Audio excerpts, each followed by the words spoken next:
We recently shared some compelling evidence suggesting that a number of megalithic sites, dotted all around the world, are far older than the civilizations claimed as the builders. It seems that as modern academia has gained a stranglehold on the education of mankind, it has willfully ignored, and in some cases suppressed, the truth regarding many unexplained ancient ruins found all over Earth.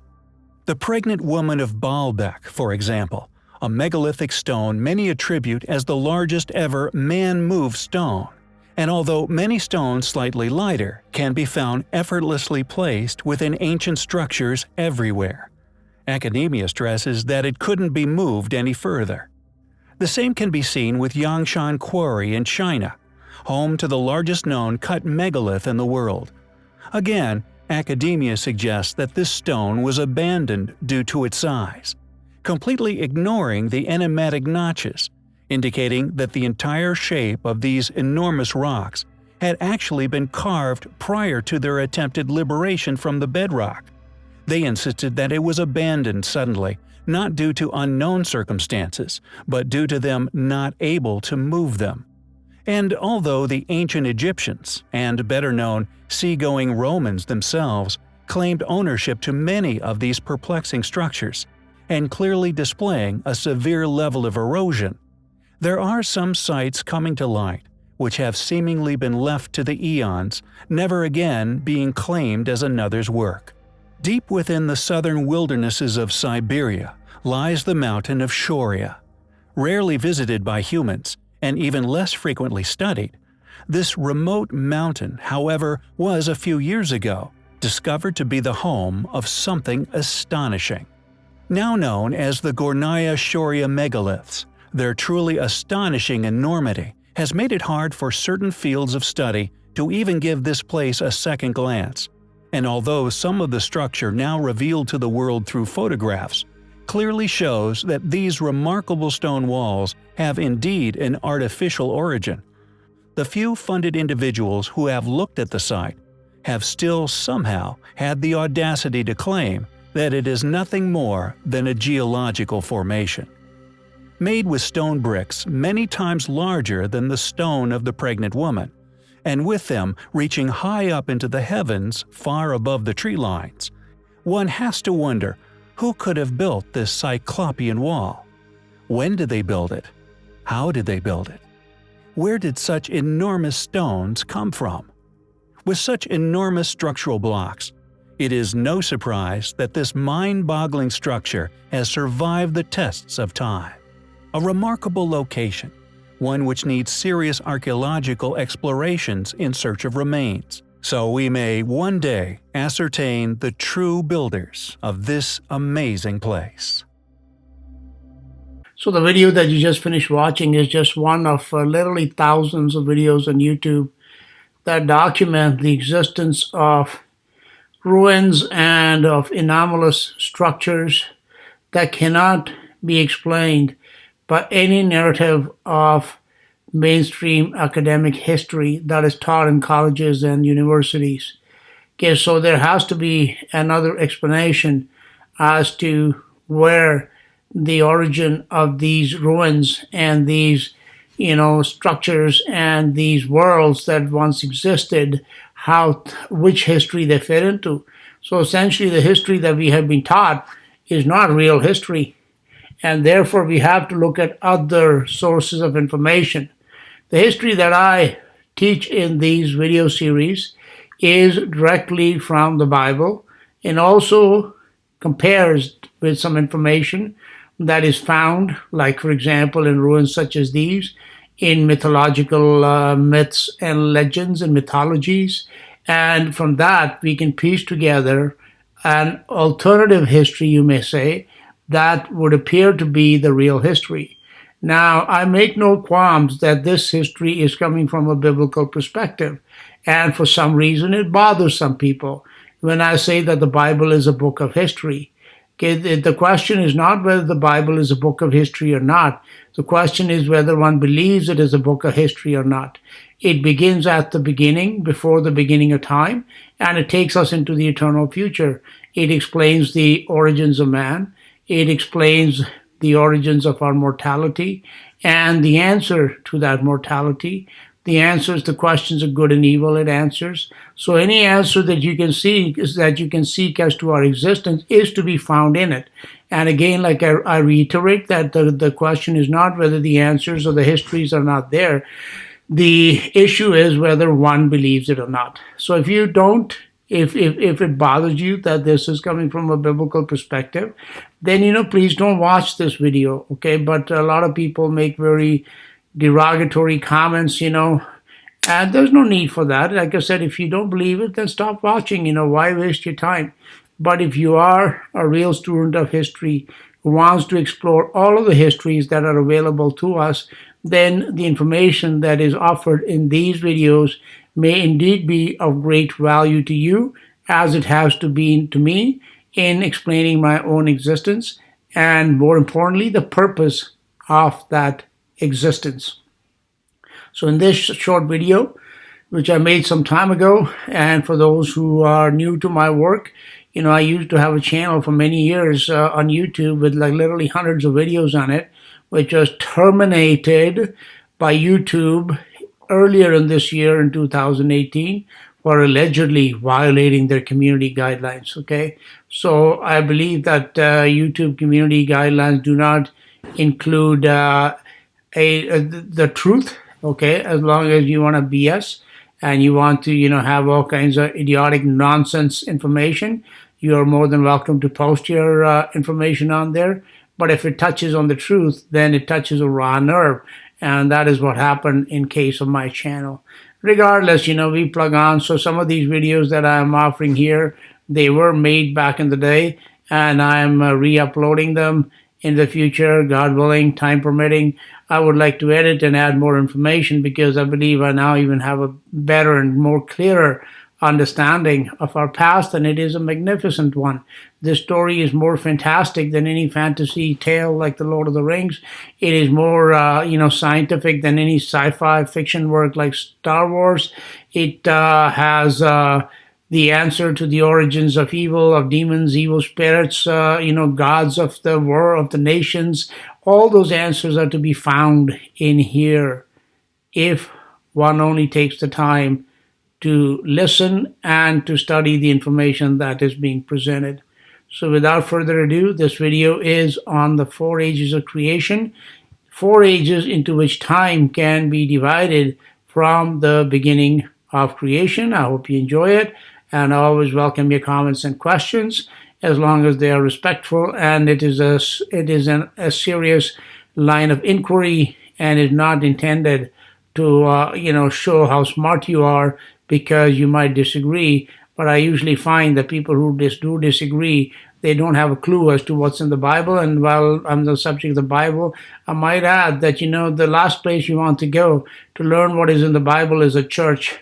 The church was corrupted 1900 years ago or so, even while the Lord's apostles were still alive.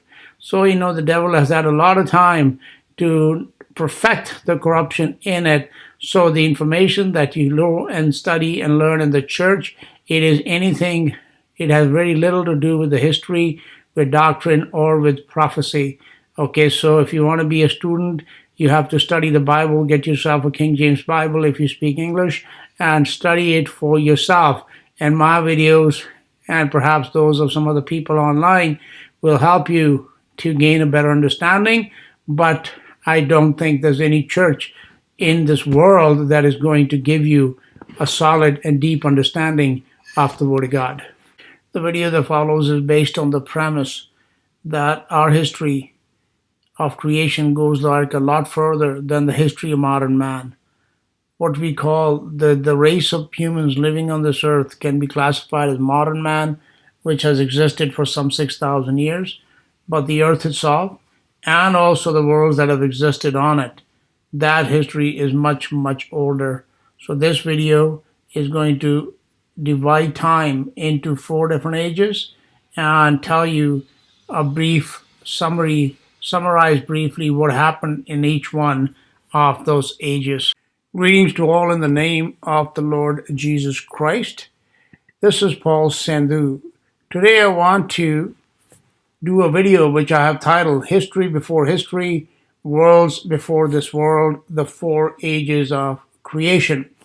About a year ago, I posted a video titled Before the Angels Fell, The Golden Age of Creation. I have been meaning to follow that up with at least 3 more videos on the other 3 ages of creation, the silver, the bronze, and the iron ages. To understand the ages of creation from the beginning of time to the present age, it is necessary to understand that for there to be a creation, there has to be a creator. Just as a king would build a palace to live in, to serve his purposes, so too has God the Creator built everything for himself, to live in and to serve his purpose.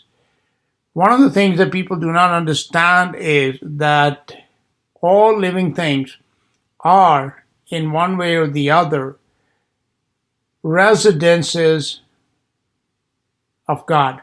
Okay? God lives through his creation and through his creatures.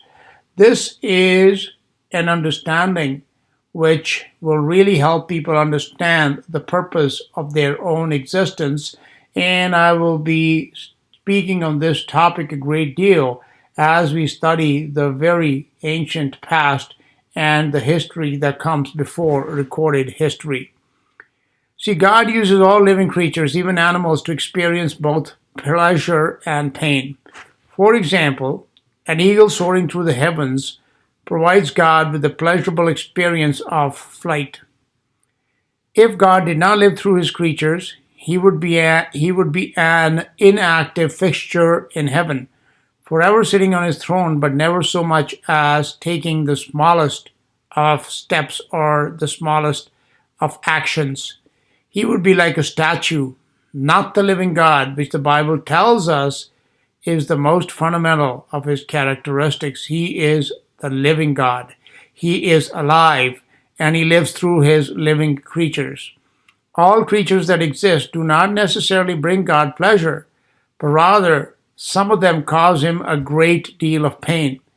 This is much like a rebellious, ungrateful, and wicked child who uses and abuses the parents, not caring how much grief and pain is caused to them by his actions. Man is that child that God has created to bring him the greatest of pleasures, which is the pleasure of love. However, before man could be made perfect in love, God himself had to show man his love, to give man an understanding of love by giving him the experience of love. And in order to do that, God had to put his own love to the test. The purpose for which evil came into existence, in accordance with God's plans, I might add, was to put to test the love of God for life, which he put in his living creatures, man in particular. This video is an introduction to the true history of creation.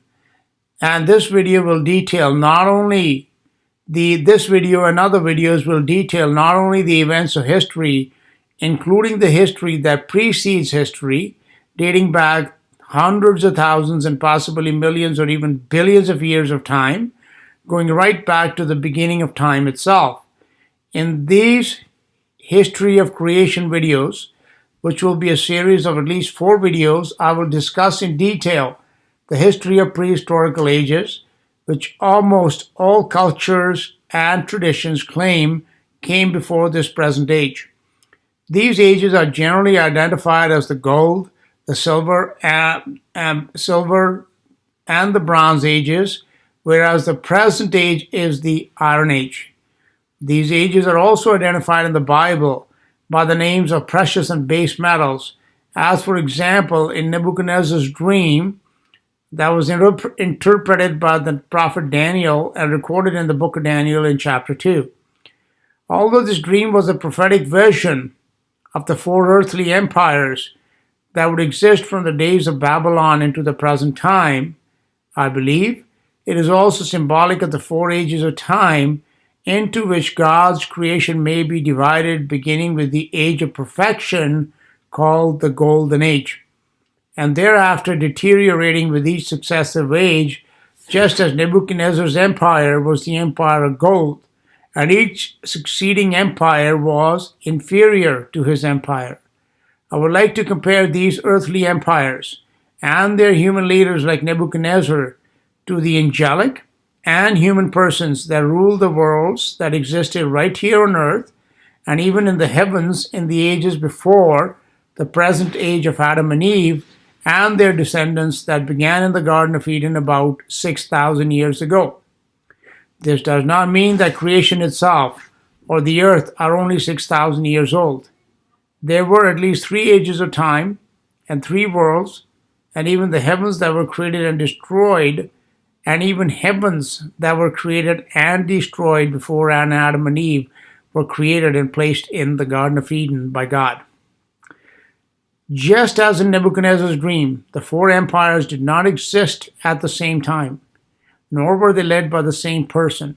So too, in the worlds that existed both here on earth and in the heavens in ages past, there was not one angel or one human that may be identified with those ages, but there were at least 3 rulers, often worshipped as gods even until today, that built those worlds and eventually destroyed those worlds due to their evil and wickedness. The first 3 human empires are symbolized by Nebuchadnezzar the Babylonian, Darius the Mede, and Alexander the Macedonian. Here we understand that these are 3 different people that lived at 3 different times and ruled 3 different empires, although there was some overlapping in their times and also the geography of their empires.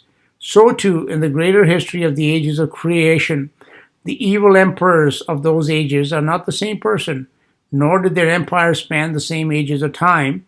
The history of prehistory is the history of the origins and of the maturing of evil over at least 3 ages of time.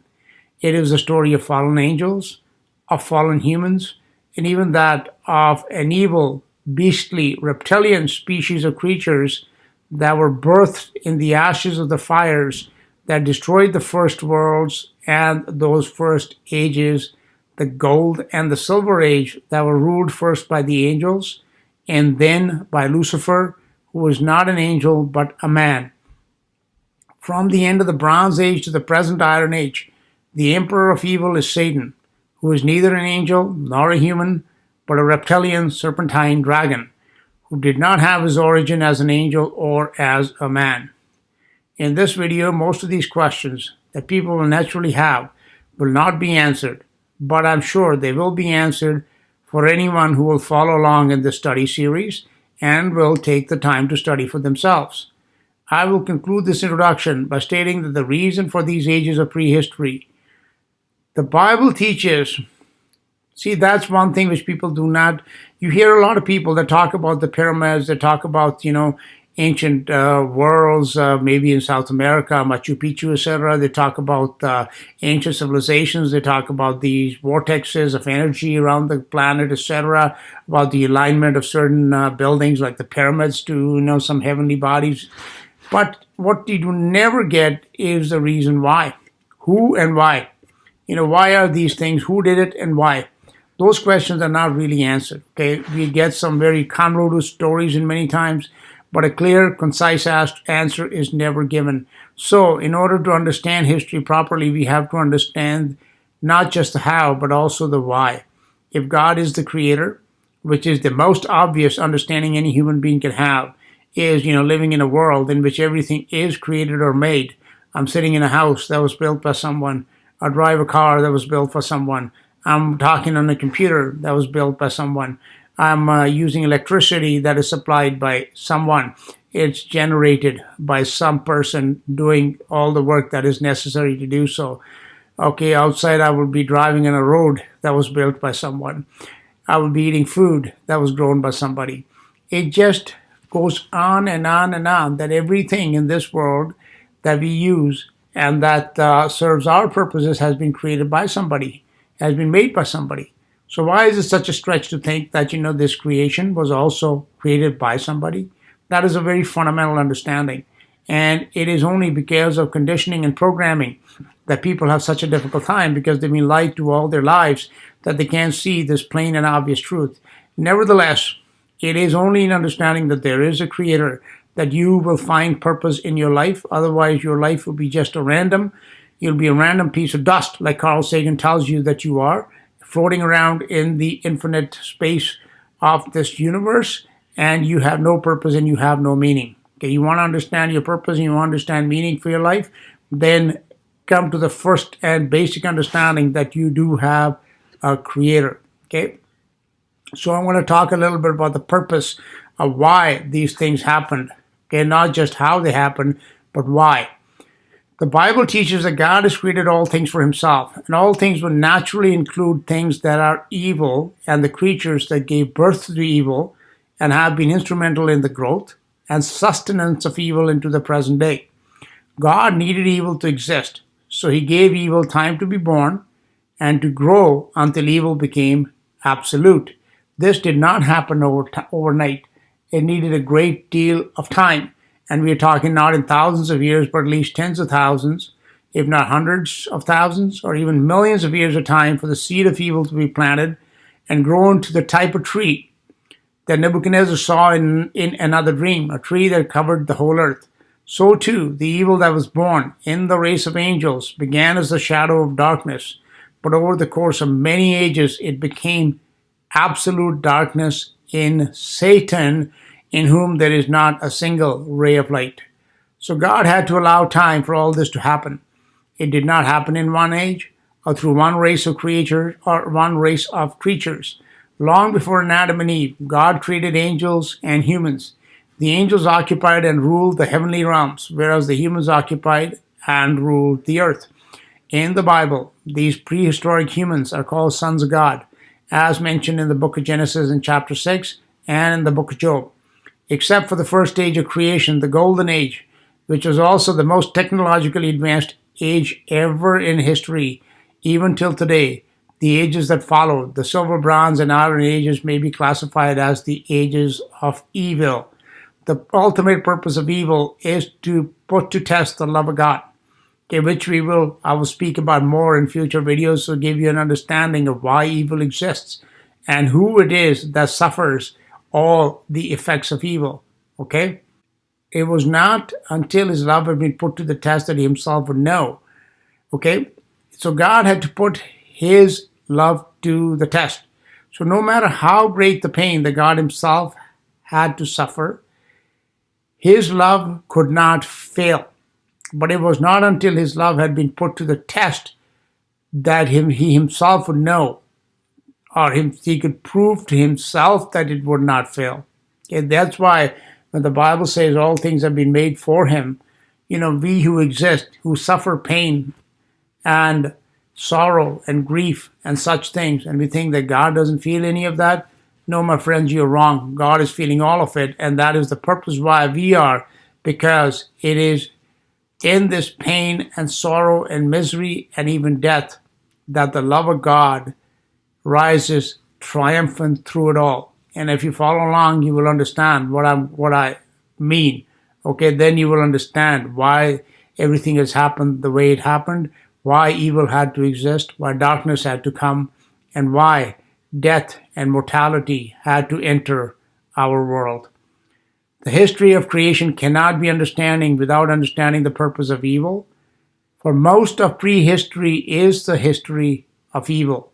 So in this series, I will not only detail the history of the ages of time and the rulers of these ages, such as the angels and Lucifer, but I will also expound on the purpose of evil, how God, through suffering all of the pain of evil, since the beginning of evil, has demonstrated the power of his love by overcoming all the challenges of evil that has attempted to overcome God's love, yet has failed from the day the first angel sinned to the day the sin will be no more. Here is how the ages of creation are symbolized in Nebuchadnezzar's dream of the statue made of precious and base metals. The statue that symbolized the four world empires that would build and destroy worlds such as the angels, Lucifer, and Satan have built worlds, not just on earth, but even in the heavens, and they have destroyed these worlds. And in the end, even this present world must needs be destroyed before the eternal kingdom of the everlasting God can come into existence. So this is how time is divided in the story of creation. Before the beginning, God, no time. God dwells and exists beyond the boundaries of time. Time is one of his creations, so he is not bound by the boundaries of time, nor is he limited. He is from everlasting to everlasting. In the beginning, God. Genesis 1:1. In the beginning, God created the heaven and the earth. So who was there before the beginning? God. Who was there at the beginning? God. Okay. The first age, the golden age, this may be called the age of angels primarily, because these were the angels that were appointed as administrators and the high rulers of that age, led by the highest of God's creatures, I believe, ever created, which was called the anointed cherub. The cherubim are a class of angels that are higher, angels like in any army, for instance, you have different ranks. So there are different ranks and categories of angels. The cherubim are the highest, and this anointed cherub was the leader of these cherubim class and of the angels, and he is the one that introduced evil and sin into God's creation. But before all this happened, God's creation began and continued for a period of time, which was called the Golden Age, and in which everything was light and life, and there was no sickness, death, disease, etc. Every culture and every civilization, including the Bible, speaks of this age, as we can read, for example, in Ezekiel 28, which I will explore in greater detail in a future video. So this first age, the Golden Age, corresponds with the first empire that Nebuchadnezzar saw in his dream. And this empire was, of course, his own Babylonian empire. And this was the head of gold, which represents Babylon, led by Nebuchadnezzar. The second age of time is the Silver Age. This, again, is the age of the anointed cherub. Like I told you, there's some overlapping of the leaders and the emperors of these ages. This Silver Age would be the anointed cherub or the angelic being, but also of Lucifer. And this angel and Lucifer are not one and the same, as I've discussed in many of my past videos, and I will do so again in this series. And this Silver Age corresponds to the Second Empire, which in Nebuchadnezzar's dreams of the statue, the breasts and arms are made of silver, and this was the Medo-Persian Empire, and of course the emperor of this empire was Darius the Mede.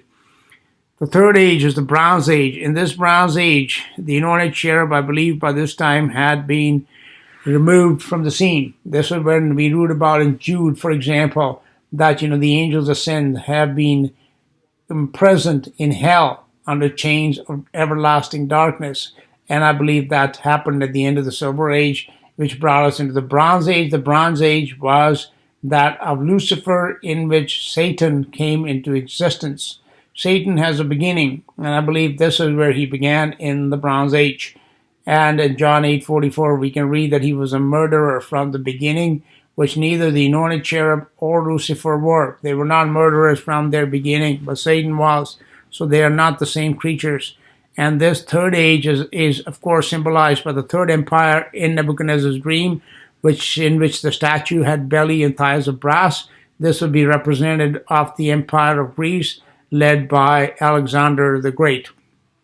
The fourth age is the age of iron, which is the present age. As you can see, there's a deterioration. It begins with the most precious of the metals, the gold, and then follows by silver, bronze, and then by iron, which is the basest of the metals. And this is the emperor, or the ruler of this darkness of this age, as the Bible tells us. The god of this world is Satan, who is neither an angel nor a man, but he is a serpentine reptilian dragon. This age is symbolic of the fourth empire, which in the statue had legs of iron and feet of clay. This, of course, is Rome, whose rulership continues unto the present time. Most people think that the Roman Empire ended, but it did not. The Roman Empire simply went from being a secular empire to being an ecclesiastical one, and it is embodied in the Vatican, in the Roman Catholic religion. Okay, so the Rome is still ruling the world today, and that is representative of the fourth and the final empire, and also of the fourth and the final age of evil, the Iron Age, which is led by Satan. And after that, of course, will come the age of the King of Kings and the Lord of Lords, the age of Jesus Christ. And who is that symbolized? Of course, by God. From everlasting to everlasting, thou art God. As I said, God is from everlasting to everlasting, which means He is not subject to time. So what follows here now is the video that I posted about a year ago titled Before the Angels Fell, the Golden Age of Creation. Some of you may have seen it already. For some, it will be the first time viewing it. Even if you watched it a year or so ago, there's much in this video that is worth a revisit.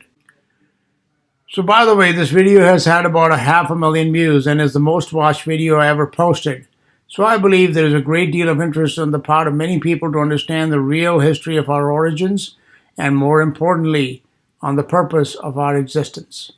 I will update this series early in the new year and will follow this video with an update on the Golden Age and then on separate videos on the Silver, Bronze, and the Iron Ages, and also the post-Iron Age, which is the age of Jesus Christ, first the millennial rule, and then, of course, as we enter into His eternal kingdom, which is, of course, the kingdom which is timeless. Thank you for listening. This is Paul Sandhu. The rest of this video was originally posted back in August 2016, and it was titled Before the Angels Fell, the Golden Age of Creation.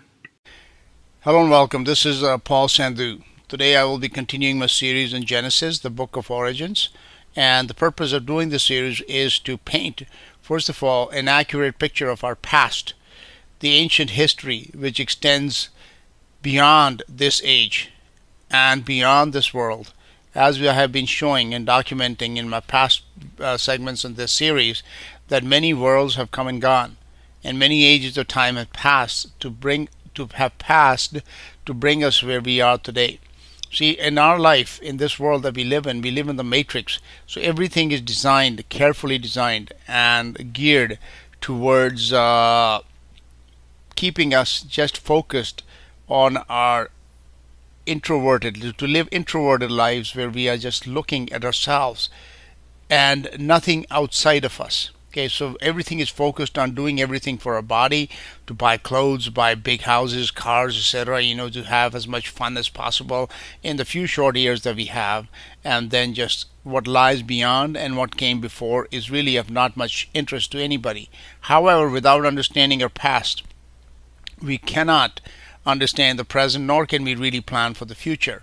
Okay, so what I wanted to do is continue, first of all, with a little bit more a video of documenting that there are texts that exist, and not just text, like as I showed in my last video, that there are like evidence carved in stone, okay, both of giant structures, of artwork that talks about not just fantastic creatures, but of fantastic machineries, of fantastic weaponries, fantastic technologies that have existed right here on this earth. When people carve things on temples, etc., for example, it comes from something that they have seen that must have existed at one point in time.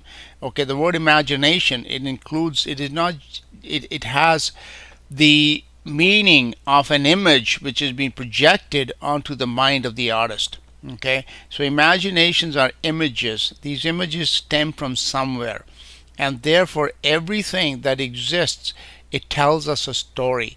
It tells us a story of the past from which we can understand our present, and then it helps us plan for the future. So this is the purpose of talking about Genesis, getting back into the past and telling you what happened, and then I'm going to talk about why it happened.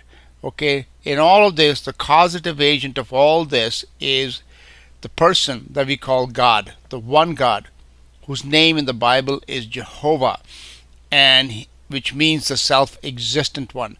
In the Bible it tells us all things were created by Him, and they were created for Him. So our own existence is intricately linked to that of God. that if he has created all things, which includes us, and he's created all things for himself, which includes us, then it behooves us to find out what was the purpose for which he created all things, and ultimately why he created us. And this understanding lies in understanding our past history, and that is why I'm focused on this. Now I'm going to play this little clip again. This is from the Mahabharata, and again it talks about these ancient battles which left the earth a scorched wilderness. And then I'm going to turn to the pages of the Bible, and I can show you where they have similar accounts of these things having happened in the past. And what we are going to try and determine is, when exactly did these things happen.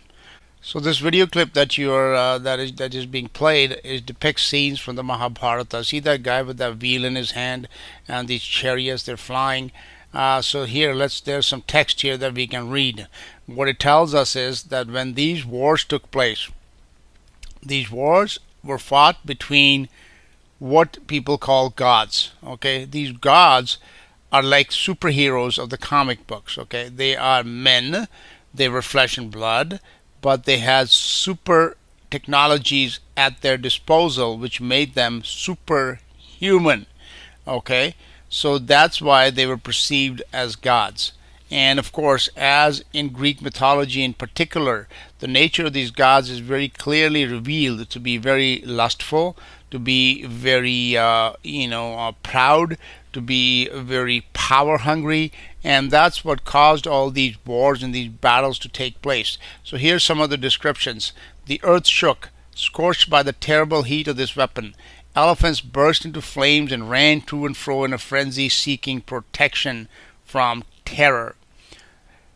Okay, and then continuing, we shall see, over a vast area other animals crumpled to the ground and died. The waters boiled, and the creatures residing therein also died. Now pay attention to this here. From all points of the compass, the arrows of the flame rained continuously, all points of the compass. So this is giving a description of some sort of battle, which essentially was some kind of weaponry. People think is nuclear weaponry. I would disagree with that. That it is not nuclear weaponry. It is more likely some sort of energy weaponry that was deployed over the entire Earth, and this becomes important as we will compare it to some descriptions that we find in the Bible. And then this evidence, as I showed you in the last video, that there is evidence a nuclear type or some sort of very high degree of heat producing weapons that have been deployed all over the earth, in Africa, in South America, in Asia, in Europe. They have vitrified stone, and even these deserts have been are thought to be a result of some sort of these kind of processes, which are not necessarily natural processes, but unnatural ones that produce these here. Okay, and then more description here. A single projectile. Look at the word here. A single projectile charged with all the power of the universe, and these projectiles were launched from up above the earth, so they had flying machines. A single projectile charged with all the power of the universe. All the power of the universe. And in another place it talks about that this weapon was more powerful than 1,000 suns. So of course, no nuclear weapon that we have today comes even close to it. So these weapons, they were some other type of weaponry. A single projectile charged with all the power of the universe, and incandescent flame, a column of smoke and flame as bright as 1,000 suns, rose in all its splendor. A perpendicular explosion with its billowing smoke clouds. The cloud of smoke, rising after its first explosion, formed into expanding round circles like openings of giant parasols. See, like when you throw a stone in a pond, and those rings, they spread outward. This is a description of some sort of energy blast which just spreads in ring after ring across the face of the earth.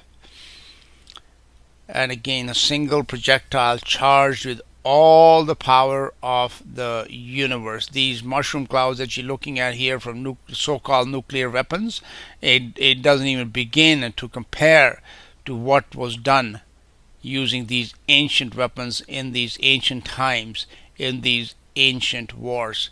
It was an unknown weapon, an iron thunderbolt, a gigantic messenger of death, which reduced to ashes the entire race of the Rishnis and the Andhakas. The corpses were so burnt as to be unrecognizable.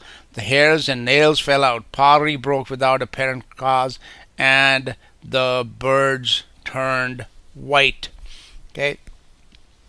So this here, such a description, it is not just somebody, conjuring this from nowhere. And given the fact that these texts were written thousands of years ago and they're describing events that took place thousands of years before that time, you have to ask yourself, did these worlds with these fantastic technologies really exist? And I would say 100% they did. As I mentioned in previous videos, the only complete book of history that exists is the Bible, because it records history from the beginning of time into the infinite future. So it's a history of the past and the present and of the future. And in my previous videos, I have introduced this, what's called the gap theory. Okay, so I'm going to revisit that now, and I'm going to add a lot more scriptural evidence to prove that it is not only in Genesis chapter 1, verse 1 and verse 2 that this gap theory may be found, but it is found in other places of the Bible. And what we are told in there is, in Genesis we read of the state of the earth as ruined, destroyed, empty, barren, water and darkness covered wasteland. In other parts of Scripture we find out what happened, why it happened, and those things, the what and the why, that caused the state of the earth to be as it is found in Genesis chapter 1, verse 2. Okay, what's playing on the screen here is a clip from the movie Waterworld with Kevin Costner, which was released back in 1995. This scene in here is of a world that is found at the bottom of the ocean.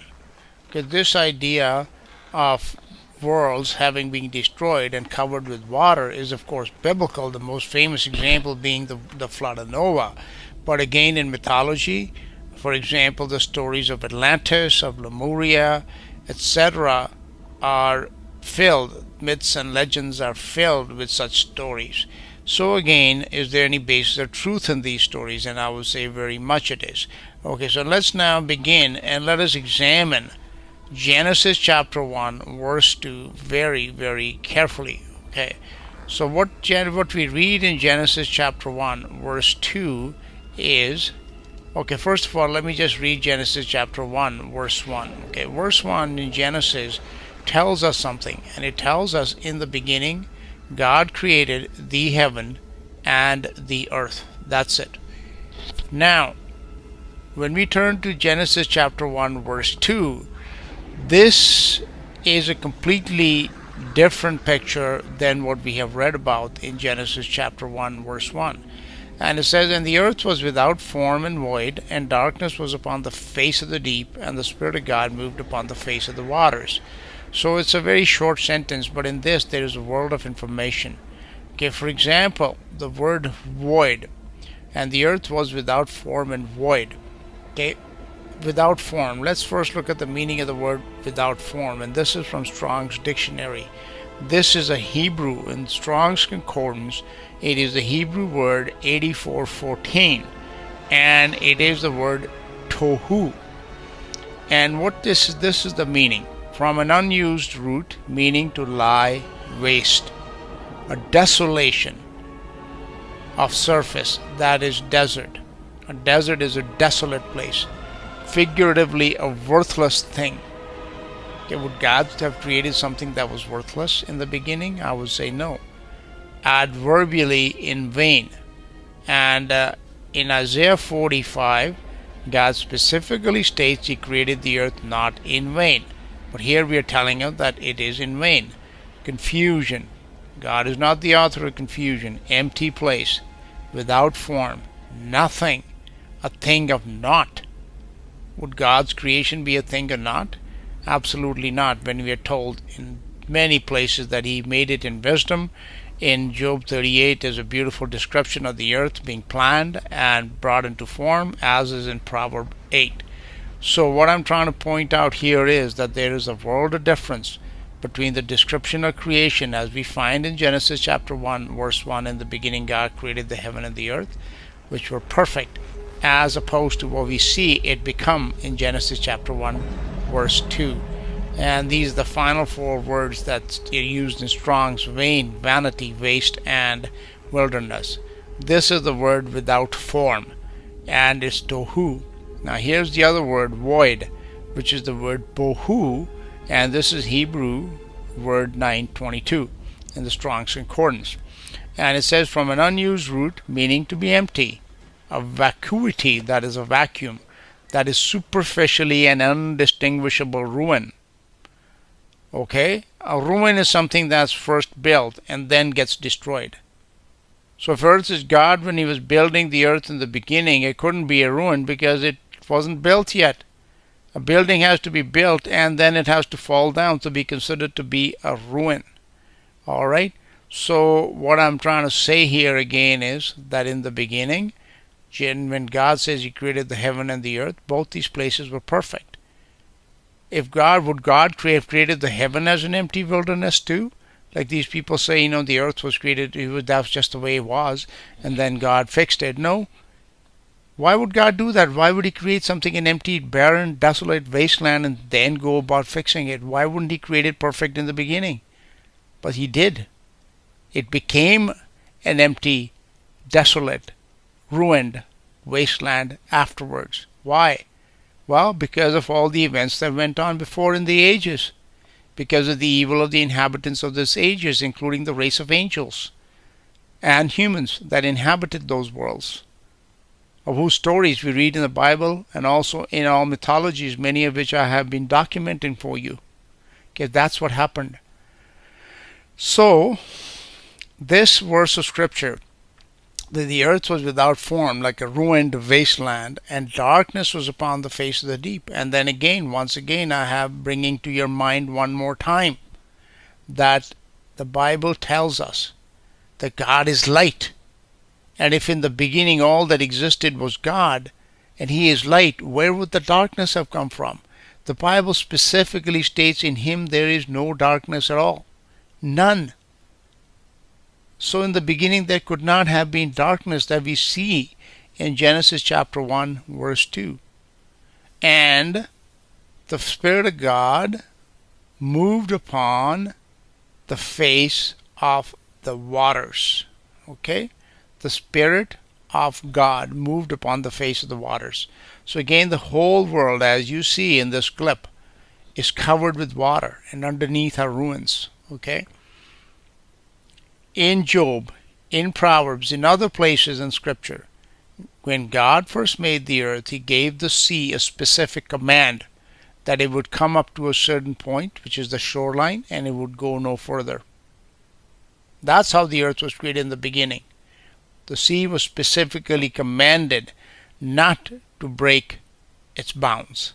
Yet in Genesis chapter 1, verse 2, we see the whole earth covered with water. When the flood of Noah came, were the fountains of the deep not broken up? Were the windows of heaven not opened? Well, somebody did that. Who did it? Was God. Okay? He commanded those things to happen that covered the water, or face of the earth with water in the days of Noah. Now, Genesis chapter 1, verse 2, of course, comes a long time before Noah, right? I think everybody would agree with that. So if it does, and the earth is covered with water, does it not stand to reason that something similar must have happened back in that day? That the windows of heaven were opened and the earth fountains of the deep were opened up to cover the face of the earth with water and darkness in a ruined state of wilderness. So that's what we see in Genesis chapter 1 verse 2. Now I'm going to turn to other passages of scripture and show you not only the same thing, the same conditions being described, and therefore the same time period being described, not the flood of Noah, but the time period of Genesis chapter 1 verse 2, but added detail to it that tells us why these things happened and what happened and who caused it to happen. As I have shown in many of my previous videos on this series, mythologies and the Bible, they teach that history that has happened in the past can be divided into ages. In the Greek mythology, these ages are given the names of metals, some precious, some base, and they're called the Golden Age, the Silver Age, the Bronze Age, and the Iron Age. In Hindu mythology, it is also the same idea with the same number of ages, 4 ages that have been given different names. The first one being the Satya Yuga, which means the age of truth. So this idea that there was a time of perfection, you could say the Golden Age, that came in the beginning, before there was darkness, before there was evil, before there was sin, before there was death, before there was corruption. So before all these things happened, before there were lies, before there were deceptions, before there was money, yes, there was a time in creation when money itself did not exist. And the Bible tells us that the love of money is the root of all evil.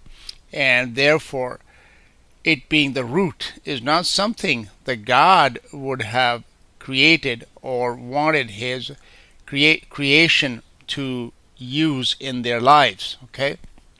So there was somebody that did this at a time that went by a long time ago. But anyways, getting back to the Golden Age. Okay, this is the age before the fall of the angels. When everything created in the beginning, God created the heaven and the earth, that these places that God created, these two places, the heaven and the earth, they were perfect, that they were paradise, you could say. And in the Bible, again, we can read in Ezekiel chapter 28, for example, where it tells us about this angelic being, the anointed cherub, that he was perfect in his ways until iniquity was found in him. So if this creature was perfect, then it stands to reason that the creation was also perfect. And now I've quoted too many scriptures, like from Isaiah 45, from Proverbs 8, from Job 38, from the book of Psalms, that tell us that God created everything by his wisdom in the beginning. In Proverbs 8, for example, we can read, and that is the Spirit of God personified that is speaking. It says, I was brought forth before the earth ever was. Okay? So, if everything is created by God by his wisdom, then wisdom involves planning. Okay? Wisdom does things by planning. And that is again shown that the exact measurements were taken, exact calculations were made as to the volume of the water that would fill the seas, as to the height of the mountains that would cover the earth, even as far as like how high the dust of the earth, which means how far the atmosphere would stretch out, what the bounds of the sea would be. All these things were calculated by God, and it was only after all these calculations had been made that the earth itself would be formed. Okay? So this idea that we have seen in Genesis chapter 1 verse 2 of a darkness-covered, barren, waste wilderness state of the earth, it did not exist in the beginning. In the beginning it was perfect, it was paradisical. Okay, it was a paradise. And it was inhabited by men, because the earth is made for men. So there were men that lived here before Adam, long time before Adam, and it was administered by the angels. The angels are the highest order of beings created by God, and in Peter we can read that the angels are greater in power and in might. In Psalm 8 we can read that man is made a little lower than the angels. So it is these angels whose leader was the anointed cherub, whose story is told in Ezekiel chapter 28. It is these angels who were the administrators, who were the overseers of God's creation at that time. So this golden age began with the beginning in Genesis chapter 1, verse 1, from the beginning of creation until the time came that iniquity or evil was found in this anointed cherub. This is the beginning of evil, the birth of evil. So this period of time, from the beginning of creation to the birth of evil, is the golden age. It is written about everywhere in the world, and for people to just think that this is just some kind of fantasy story, not so. Its history is found everywhere, but because it is confirmed by the Bible, I believe it to be the truth. Okay, so this is the golden age. How long did this golden age last? There's no way for us to know. It may have lasted a few thousand years, maybe tens of thousands of years, hundreds of thousands of years, millions of years. I have no way of knowing. But we do know that this age went by a long time before we get to the present age, which begins with Adam and Eve in the Garden of Eden. So having talked a lot about these old worlds, these ages of time that have passed, and hopefully by now people will at least have enough information to begin researching for themselves and to see that these things, that the history as we have been taught is pure fiction. Okay, because there's too much evidence, both in written texts, in oral legends and myths, and also carved in stone, in ruins, all over the world, to tell us that this idea that people just evolved from monkeys and here we are, all this, it doesn't work. Okay, there has to be an alternate history, which is the real history and the history we are taught, and in textbooks is the fairy tale. So the question that arises is, if these ages did indeed go by, that the earth itself is very old, and that the people that live on this earth are not the first inhabitants, not even the first flesh and blood inhabitants of this earth, that people that were perhaps greater in intelligence, greater in technological advancement, have lived here in ages past. They built worlds, they fought wars, they did all the things that we see happening on the earth today. As the wise King Solomon said, there is nothing new under the sun. That which has been will be again. All right, so what we are seeing is something that indeed has happened in the past, and we have to determine what happened. And again, like from these videos, a lot of evidence and a lot of documentation has been presented to show the idea that these worlds existed, that there were major wars that were fought on a much bigger scale and a grander scale than anything we have seen in modern times. Now the question at this point should be asked, why? Okay, why, if God is an omnipotent God, moreover he is an omniscient God who has foreknowledge of all that which is to come, and he is good, he loves life and he is life, he loves light and he is light, he is love, and all these things which are good and positive, then why would in his creation evil have a place? As I have recounted to you the story of the birth of evil through the race of angels, okay, that before the fall of the angels, we lived in a time, the time period was called the Golden Age, in which things like death and disease and pain and corruption, such things, deceptions, they didn't exist.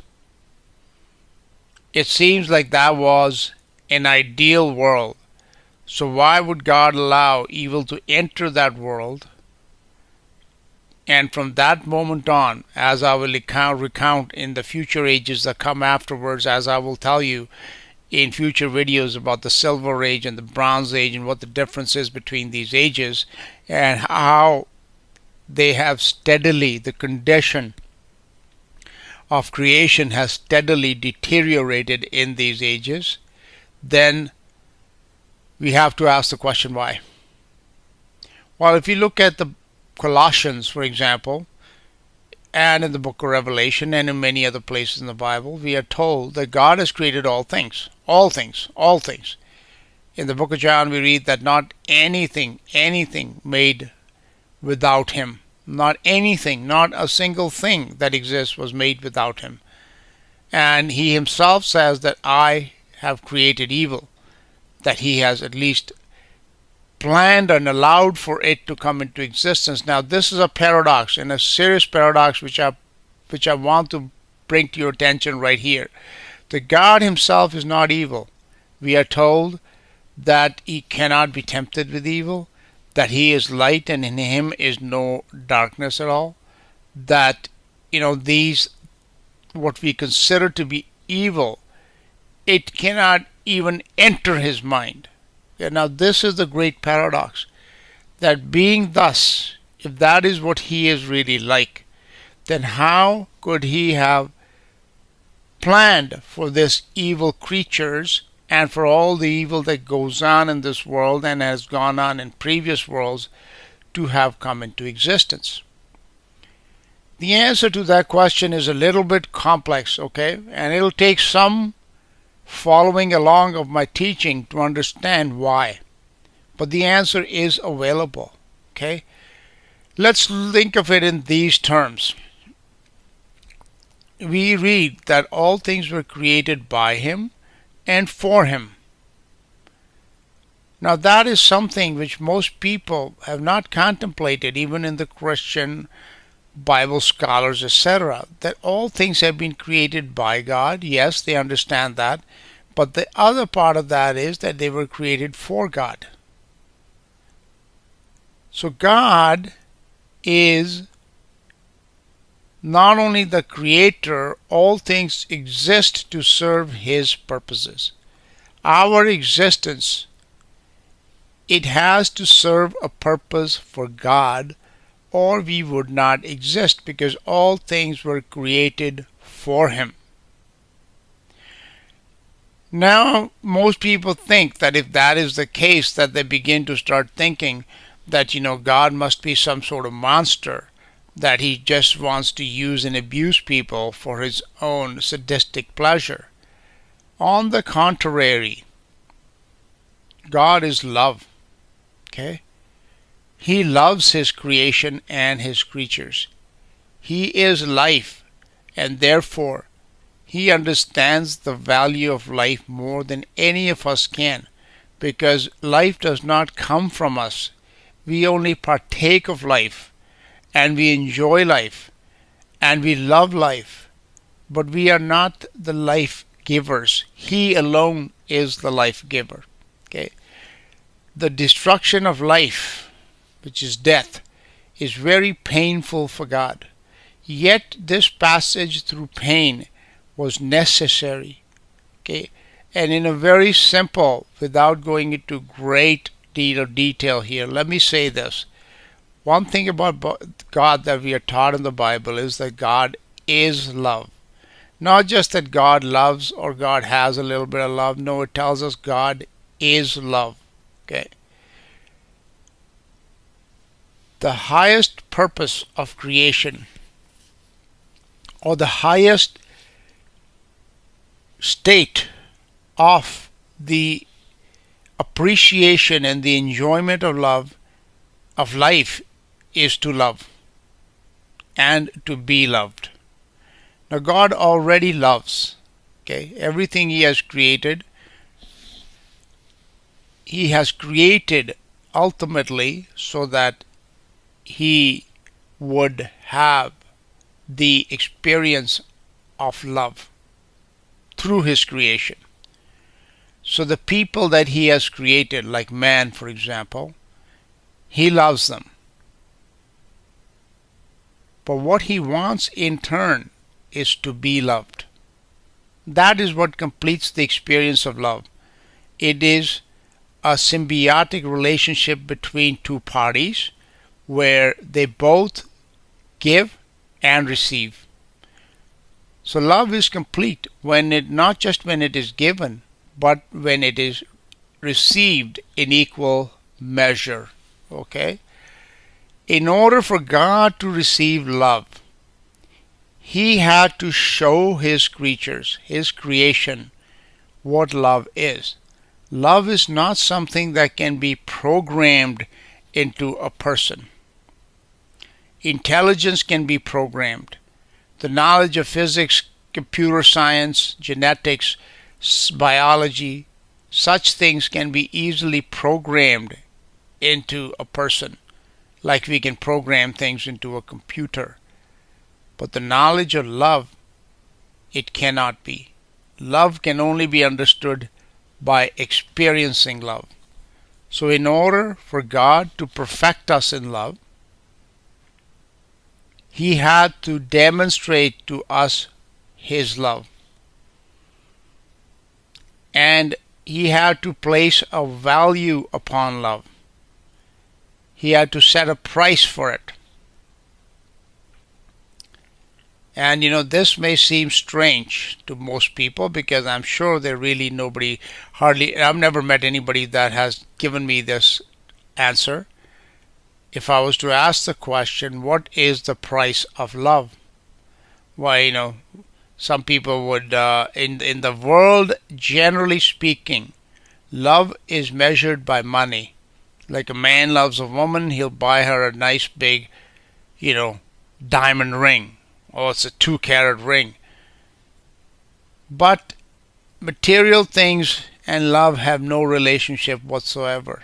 So the woman will take that diamond ring and like a couple of years later, she'll give him the boot and keep the ring. That is the reality of life on this earth. Okay?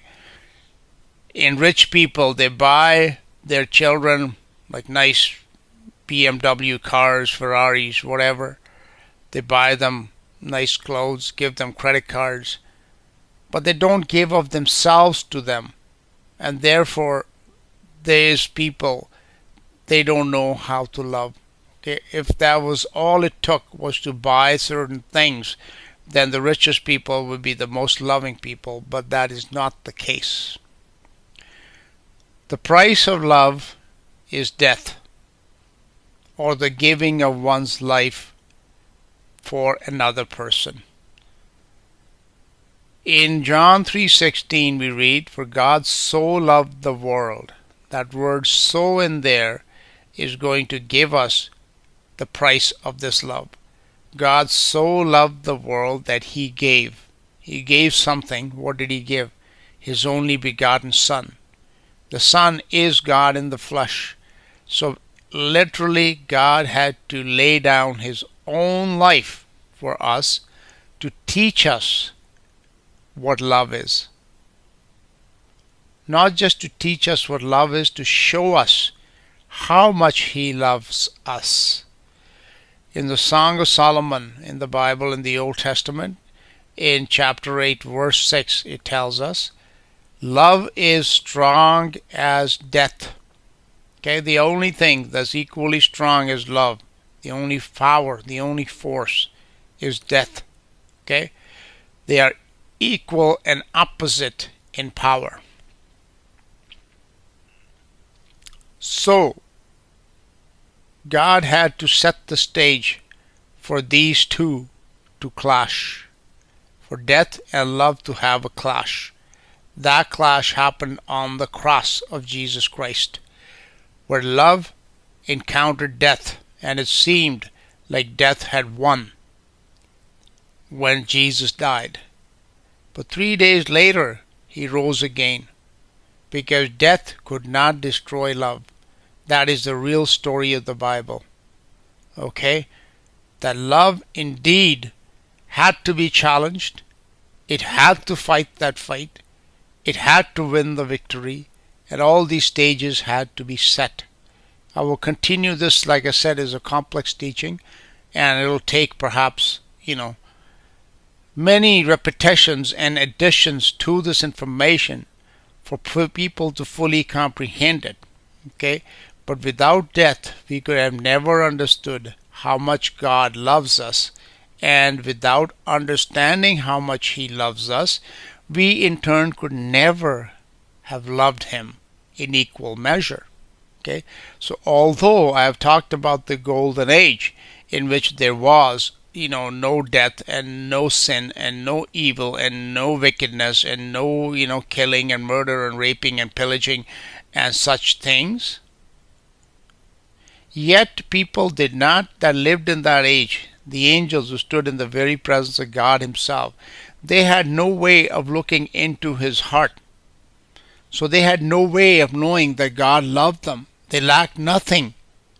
But it is like a rich kid, who lacks nothing. But he has no way of looking into that parent's heart or how much he loves him. But let's say that kid suddenly needs a kidney transplant to save his life. And the parent himself only has one functioning kidney, and he takes it and he gives it to the child and say, "Child, you live and I will die." He gives his life for his child. Then the child comes to understand how much the parent really loved him. And this was the condition in that golden age. Everything was perfect. But the creatures had no knowledge of the love of God. So these conditions had to deteriorate. Evil had to enter in.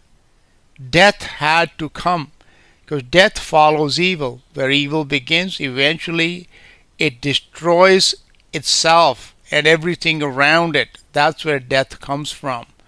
And death had to come. And then, and only then, would the conditions be right for Jesus Christ to come, to face death on the cross, and to arise victorious. O death, where is thy sting? O grave, where is thy victory? Yeah, their victory has been lost. He came and he destroyed him that had the power of death, which is the devil. These things did actually happen. So it was necessary that because God Himself could not create somebody to be evil, He had to allow evil to arise of its own volition, which happened in the case of this anointed cherub. And why it must have happened is something that I will discuss later. When somebody is given a lot of power without the knowledge of love, eventually that power will corrupt and that person will turn to evil, which is what happened to this anointed cherub, which is what happened to the men that lived at that time, from whom have come all the gods of mythology. Okay, that is the story of the golden age, that this period of time was there. And once that evil was born in this race of angels, the angels fell. Then began the Silver Age, where things began to deteriorate. I will speak about those things in the next videos. For this one here, I want to finish it off here, and I want to leave this idea in your mind and in your hearts, and I hope you will study that these things have not happened without reason. God needed evil in His creation so that He Himself could be put to the test, literally, that His love could be put to the test. His love could stand up to the challenge, the greatest challenge that it could be presented with, so that there would be no doubt left in the mind and hearts of His creation as to how much He loves them. That is the true meaning of John 3:16. For God so loved the world that He gave. He gave His only begotten Son, that whosoever believes in Him should not perish, but have everlasting life. Okay, it is that demonstration of His love. It had to take place. It had to be shown to His creatures. I can love God today because I know that He loves me, and He first loved me. I didn't love Him first. He first loved me. He showed it to me without me asking for it, without me being even worthy of this love, he yet showed it to me, and therefore I love him. Although I will be addressing this subject in a separate video because it deserves not just one article or one video, but to be addressed in great detail, is the question of why is there suffering? Okay, this is a question that people ask all the time. If the God is good, or if there is a God, why is there suffering in the world? So the answer to that question is related to what I've been speaking about here, that in order for God to demonstrate his love to us, he had to allow evil to arise, because without evil there would have been no sin, no death, and therefore people would not have needed to be rescued and saved, even if it meant for God to give up his own life to do that. Okay, those circumstances had to be orchestrated for that to happen. Now, when God allowed evil to begin to do its evil work, okay, it would unleash, it would open Pandora's box, and then all manner of suffering would be let loose on his creation. In Romans 8 we can read that God did not do this willingly. He says he made the creation subject to corruption, but he didn't do it willingly, he did it by reason. See, this was something that he reasoned out. Like I told you before, that God does everything by wisdom. He calculates, he computes, he reckons, he weighs things in the balance before taking an action. So he weighed it out and he reasoned it out that the only way his creation would go from being robotic creatures without any understanding of love, like the angels did who stood right in his presence, was to show them what love is. And if he did that, he would have to allow evil to come in. And if evil came in, it wouldn't be just one little suffering that would come in. It would basically open a whole plethora.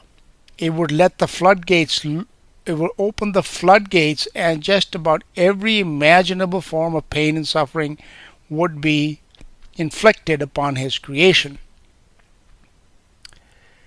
Now, lest his creation turn around and accuse him that, hey God, you yourself are sitting up there all comfortable while we are suffering down here. Let me teach you something what the Bible teaches us, okay? That God is not just sitting up there in his ivory palace watching us all suffer and laughing away. No, sir. God is in all his creatures that are suffering, whether it be beast or man. Anyone that suffers any form of pain, God is suffering through them. And in the body of Jesus Christ, the man who lived 2,000 years ago, God suffered the pain of death, which is the most excruciating form of pain because it never ends. But in everybody else that has suffered since the beginning of creation and will till the day that there will be no more pain as promised in the Bible, God is suffering in those creatures as well.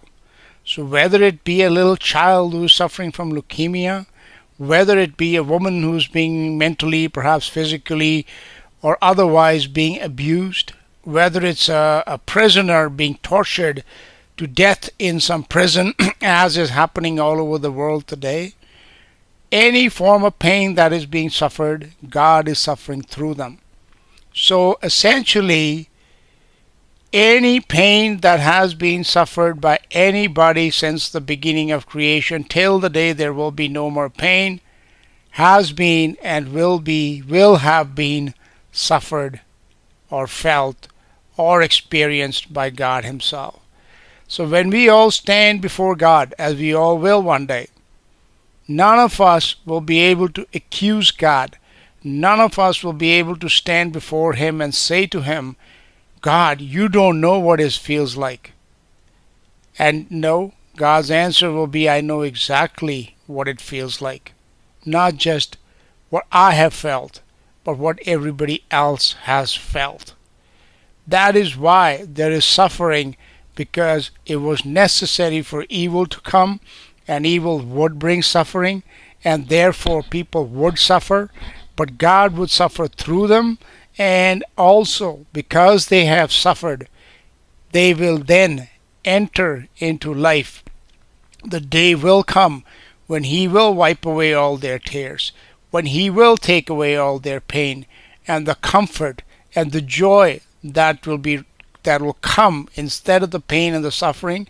It is going to be so much greater that there is no comparison, that all of us would say to God, hey, Father God, if we had to go through that 1 billion times more, we would gladly do it, because what you have bestowed upon us, the life that you have given us, is so much greater.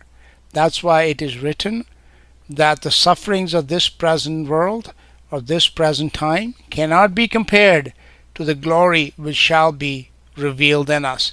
It is written that our suffering, which is but for a moment, works for us a far greater weight of glory, whose weight we cannot even begin to comprehend. That is why, my friends, there is suffering in this world, but rest assured that your Creator and mine, He is not immune to that suffering. He is suffering right along with us and through us. So let's finish this video off here, that yes, there was times of ages have gone by, worlds have existed, but there was a reason why those things must indeed have happened the way they happened. In the next video, I'll show you where in the Bible you can look and see that there were men. It talks about men that existed right from the beginning of creation, a long time before Adam and Eve in the Garden of Eden. And then it talks about the worlds that existed a long time before this present world. Thank you for listening. This is Paul Sandhu.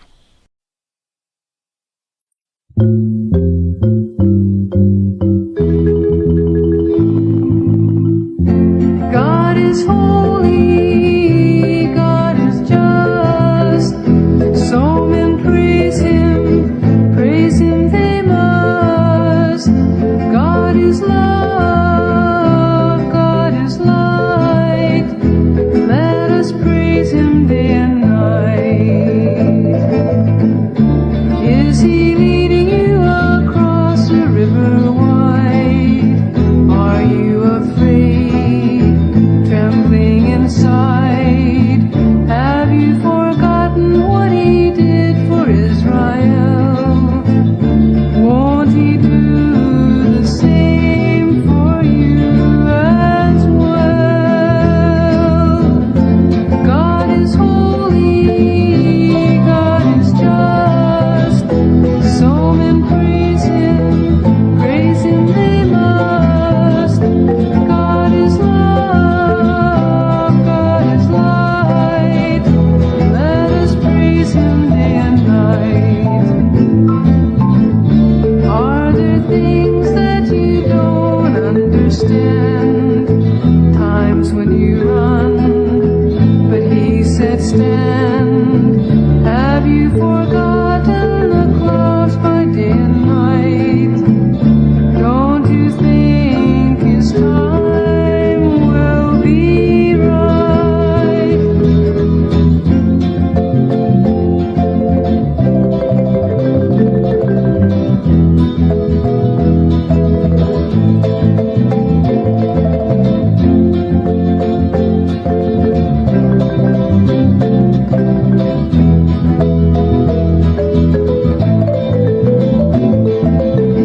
And when you come to see what lies beyond, you'll find His peace, you'll sing His song.